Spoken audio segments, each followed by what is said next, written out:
Olá, pessoal! Sejam muito bem-vindos de volta ao canal. Hoje vamos entrar em uma história que, só de ouvir, já vai te arrepiar. Uma história sem heróis, apenas tiros, gritos desesperados e um homem que transformou uma pacata vila em um verdadeiro inferno durante 22 horas seguidas. Imagine só, você está sentado na sua casa simples, lá fora o som das crianças brincando, o vento suave balançando as folhas das bananeiras. Tudo parece normal, tão normal que você jamais imaginaria que, em questão de minutos, a porta vai se abrir e, diante de você, estará o cano frio e negro de uma arma apontada por alguém que um dia foi seu vizinho, que já te cumprimentou tantas vezes pela manhã. Essa é a história de Genildo Ferreira de França, conhecido pelos moradores como Neguinho de Zé Ferreira. Ele não matou uma ou duas pessoas, mas planejou minuciosamente eliminar, uma por uma, todas as pessoas que estavam na sua lista de ódio. E o que torna esse caso ainda mais aterrorizante é que ele não matou num surto de raiva passageiro. Não, ele prolongou o terror por mais de 22 horas, tempo suficiente para transformar cada canto de Santo Antônio do Potengi em um cenário que os sobreviventes jamais conseguirão esquecer. Fique até o final do vídeo, porque essa história não é apenas sobre um massacre, mas um alerta arrepiante sobre o poder destrutivo de boatos, do orgulho ferido e do ódio enraizado. Parte 1: O homem por trás da mira. Para entender o que aconteceu naquela noite de maio de 1997, precisamos voltar alguns anos e conhecer o homem que um dia foi apenas mais um rosto na multidão, Genildo Ferreira de França, ou como muitos o chamavam, Neguinho de Zé Ferreira. Ele nasceu em uma pequena comunidade no interior do Rio Grande do Norte, em meio à simplicidade e ao trabalho árduo da vida rural.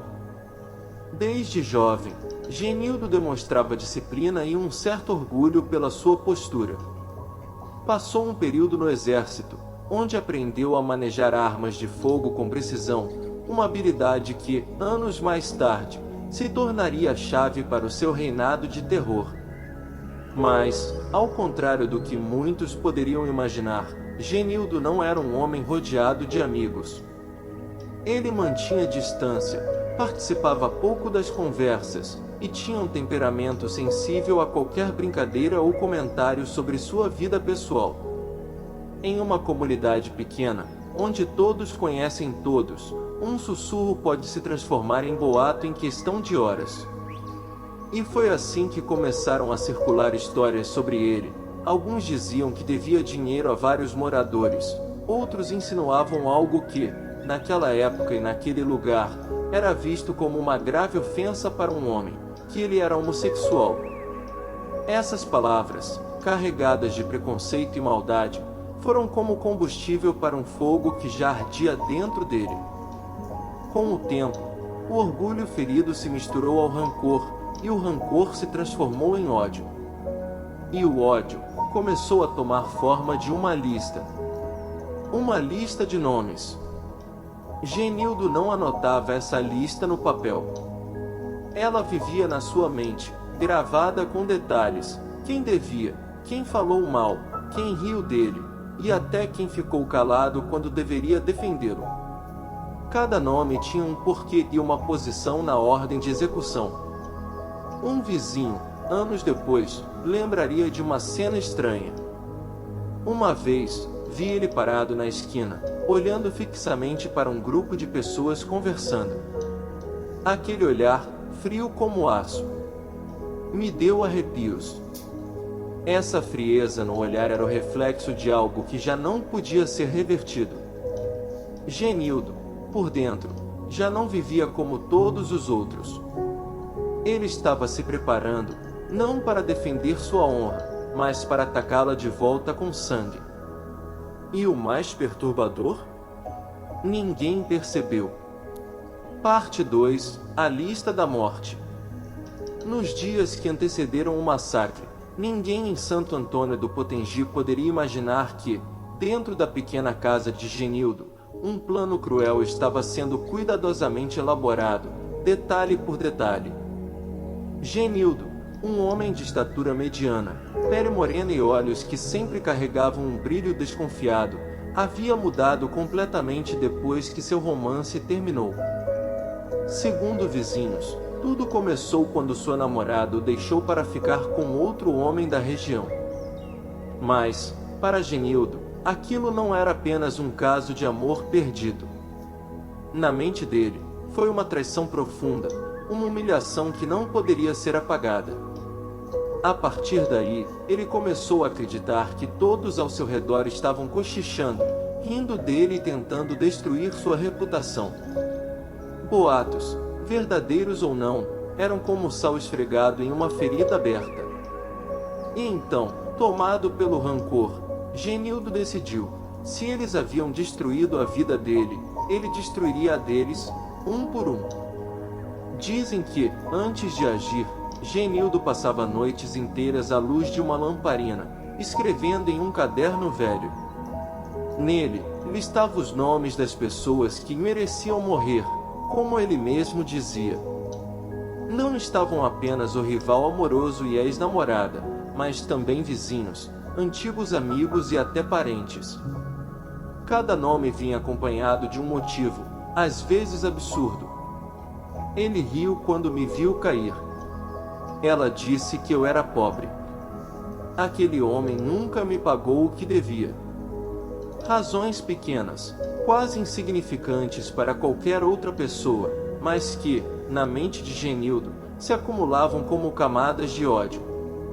Nada foi impulsivo. Genildo se preparou com frieza.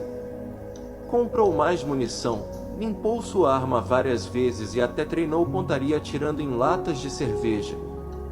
Algumas pessoas o viram desaparecer na mata por dias, voltando com um olhar distante e inquietante. Mais tarde, a polícia descobriria que ele estava mapeando rotas de fuga e testando maneiras de evitar ser capturado logo após o início dos crimes. Ele também estocou comida seca e água, planejando resistir por horas ou dias, caso fosse cercado pela polícia. Isso explicaria como o massacre se estendeu por mais de 22 horas, um número aterrorizante para uma cidade acostumada à tranquilidade. Poucos dias antes do massacre, Genildo estava em um bar, tomando um gole de cachaça, quando disse com a voz rouca e carregada de ressentimento: "Um dia, todos aqui vão se lembrar de mim. Mas não porque eu fui uma boa pessoa." Na hora, todos acharam que era só conversa de bêbado. Ninguém imaginava que aquela era, na verdade, uma declaração de guerra, o anúncio de um pesadelo prestes a começar. Na noite anterior ao dia marcado, Genildo sentou sozinho e revisou a lista. Com uma caneta vermelha, sublinhou os nomes mais importantes, aqueles que ele considerava a raiz de todo o sofrimento que carregava. Lá fora, o vento soprava forte entre os telhados de palha, trazendo o cheiro úmido da terra. No quarto escuro, o tic-tac do relógio parecia contar os segundos para o momento da primeira bala. Ele sabia, na manhã seguinte, tudo mudaria para sempre. E, a partir daquele instante, Genildo já não era mais um homem comum, ele havia se transformado no portador da morte. Parte 3, as 22 horas de terror começam. Quando o ponteiro do relógio avançava em direção à tarde, o sol escaldante do Nordeste brasileiro ainda caía sobre a estrada de terra vermelha de Santo Antônio do Potengi. Ninguém sabia que aquele clima abafado estava prestes a ser rasgado pelo som frio de disparos e pelos gritos desesperados que ecoariam por toda parte. Genildo, com os olhos vermelhos de tantas noites sem dormir, segurava firmemente a espingarda já carregada.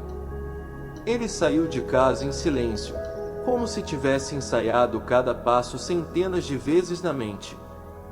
Cada movimento tinha um objetivo claro, e mais assustador ainda, ele já tinha preparado uma lista das pessoas que deveriam morrer. Segundo várias testemunhas, ele não corria, não demonstrava pressa. Andava devagar, quase com tranquilidade, como um predador que se aproxima da presa com paciência. Isso tornava tudo ainda mais macabro, pois não se tratava de um ato impulsivo, e sim de um plano calculado. A primeira vítima foi um vizinho com quem ele havia tido uma pequena desavença por causa de um limite de terreno. Um único disparo, e o homem caiu antes mesmo de conseguir pedir ajuda. O barulho assustou todo o bairro, mas ninguém ainda compreendia o que estava acontecendo. Logo, ele seguiu para outra casa.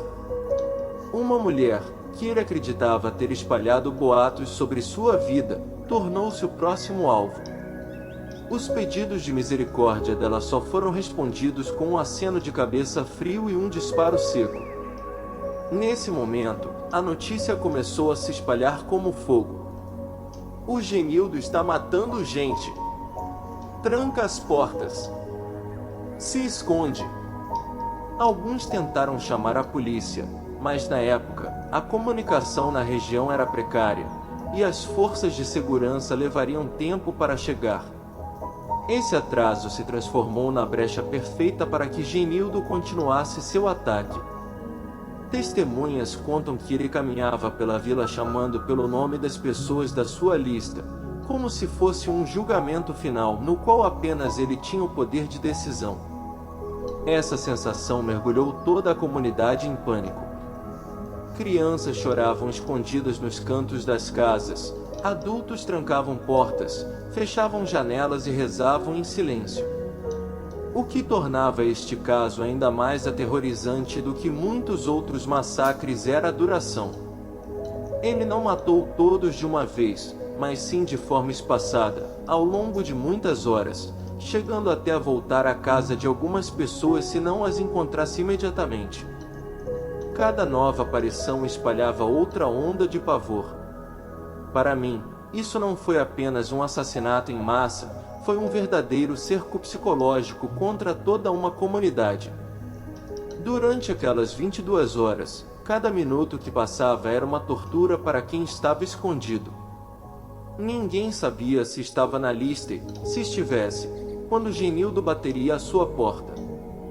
Quando a noite caiu, ao invés de parar, ele aproveitou a escuridão para continuar caçando. O frio da madrugada só tornava o som dos passos e o clique de munição sendo carregada ainda mais assustadores, ecoando por toda a vila. Parte 4. A caçada na escuridão. A noite caiu sobre Santo Antônio do Potengi, mas não era uma noite tranquila como as outras. A luz fraca da lua foi engolida por nuvens pesadas, deixando a vila mergulhada em uma escuridão densa, cortada apenas, de vez em quando, pelo brilho vacilante de lamparinas vindas de algumas poucas casas ainda acesas. Mas agora, aquela luz não carregava mais o significado de aconchego, tornará-se uma armadilha, revelando a posição de quem estava dentro para o assassino. Genildo se movia como um fantasma. Cada passo seu parecia se fundir à noite, sem pressa, sem ruído, mas trazendo consigo um peso invisível que sufocava toda a comunidade.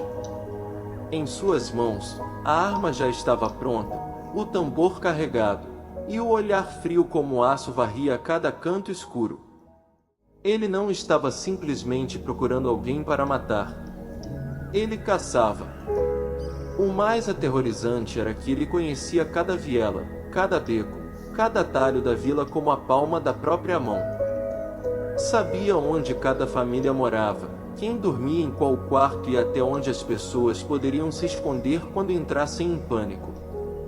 E foi justamente esse conhecimento que transformou toda a comunidade em um campo de batalha sob seu domínio absoluto. Uma testemunha relatou mais tarde que ouviu passos secos sobre a terra batida, misturados ao som metálico arrastando, provavelmente o cano da arma raspando no portão de ferro. Era um som lento, ritmado, como um batimento cardíaco anunciando que a morte estava se aproximando. A porta da 7ª casa recebeu 3 batidas fortes. Lá dentro, a família prendeu a respiração, imóvel. Mas Genildo não tinha pressa. Ficou parado do lado de fora, tão silencioso que os moradores chegaram a pensar que ele havia ido embora. Então, de repente, pam! A porta foi arrombada, o estampido ensurdecedor ecoou, e gritos de pavor se misturaram ao choro desesperado. Em outra casa, um homem tentou fugir pelos fundos, mas ao pisar no quintal, lá estava Genildo, como se já soubesse exatamente para onde a vítima correria. Um único disparo, o homem caiu, e Genildo continuou seu caminho, deixando o corpo frio para trás. O que transformou aquelas horas em um pesadelo sem fim foi a lentidão dele. Não era um ataque rápido para matar e fugir, mas sim ações meticulosas, quase como um ritual. Ele parecia saborear a sensação de ter poder absoluto, enquanto toda uma comunidade tremia de medo, esperando a morte bater à porta. A notícia se espalhou para fora da vila, e alguns moradores correram quilômetros para avisar a polícia. Mas na época, os recursos eram escassos, as delegacias distantes e as informações fragmentadas atrasaram qualquer reação. Alguns grupos de homens corajosos tentaram se reunir para enfrentá-lo, mas foram desfeitos pelo pânico. Ninguém sabia onde exatamente Genildo estava, e encarar um homem armado e tão frio significava, praticamente, assinar a própria sentença de morte. Na escuridão, de vez em quando, ouviam-se galos assustados, cães latindo sem parar, até que o som cessava abruptamente, seguido por mais um tiro que rasgava o silêncio da noite. Cada ruído era um lembrete cruel de que, em algum lugar, mais uma vida tinha acabado. E então, já perto da meia-noite, Genildo fez algo que deixou todos arrepiados. Sentou-se no meio da rua da vila, tranquilo, como se apenas estivesse fazendo uma pausa para beber água depois de um dia de trabalho. Há quem diga que ele acendeu um cigarro, e o brilho avermelhado na ponta refletiu nos olhos sem vida dele. Não demonstrava medo de ser preso, nem pressa para fugir. Aquela noite pertencia a ele. E ele sabia disso. Parte 5. 22 horas até o fim e o momento final. Por 22 horas seguidas, toda Santo Antônio do Potengi viveu um pesadelo. Os moradores se trancavam em suas casas, tapando janelas com cobertores e móveis, na esperança de que o som dos tiros não chegasse à sua porta. A polícia, por sua vez, precisava calcular cada passo, pois um único erro poderia levar Genildo a matar ainda mais pessoas. Genildo, nesse meio tempo, continuava se movendo friamente de casa em casa. Não tinha pressa, não demonstrava pânico. Cada passo parecia calculado. Ele conhecia cada rua, cada atalho da cidade, o lugar onde havia nascido e crescido.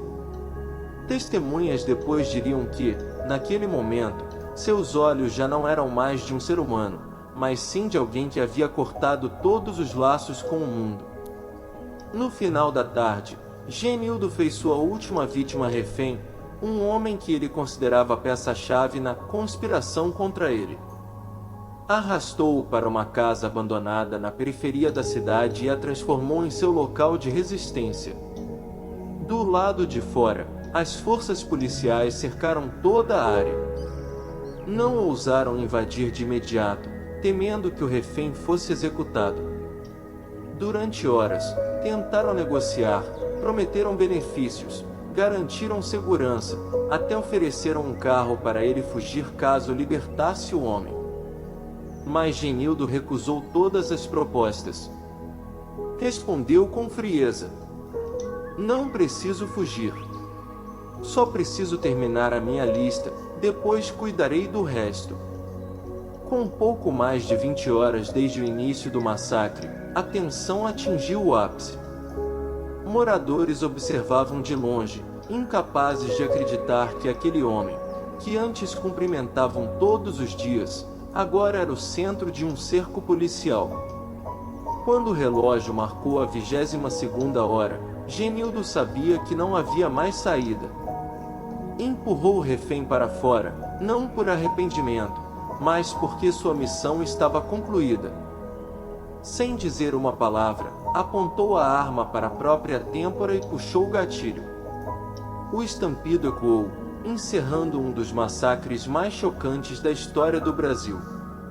A polícia invadiu o local e encontrou um corpo imóvel, com os olhos ainda abertos, fixos em algum ponto distante. O saldo final: 13 mortos, entre eles vizinhos, antigos amigos e até pessoas que nada tinham a ver com a vingança de Genildo. Santo Antônio do Potengi perdeu a paz e herdou um trauma que duraria muitos anos. Após o caso, psicólogos e criminólogos analisaram a mente de Genildo. Concluíram que ele não foi movido apenas por boatos que feriram seu orgulho, mas também por obsessão, paranoia e um narcisismo extremo. Somado ao fácil acesso a armas, isso formou uma bomba relógio que ninguém conseguiu desarmar a tempo. E até hoje, quando os moradores relembram aquele dia, ainda dizem: perdemos muitos entes queridos, mas o que mais perdemos foi a certeza de que o vizinho sempre será um protetor, e não um assassino. O massacre em Santo Antônio do Potengi chegou ao fim, mas as perguntas perturbadoras jamais tiveram resposta. O que realmente fez um homem aparentemente comum se transformar em uma máquina de matar tão fria? Foi apenas por causa de boatos cruéis? Ou será que, na mente de Genildo, já existia um abismo sombrio que ninguém conseguia enxergar? Se a comunidade, os amigos ou a família tivessem percebido os sinais de alerta mais cedo, será que aquelas 13 vidas inocentes ainda estariam aqui hoje? Talvez o mais assustador não seja o crime em si, mas sim o fato de que não conseguimos reconhecer um assassino, mesmo quando ele sorri e aperta nossa mão todos os dias. Muito obrigado por assistir até o final do vídeo. Se você achou este conteúdo interessante e quer que eu continue contando outros casos que chocaram o mundo, deixe seu comentário, curta e inscreva-se no canal para não perder as próximas histórias.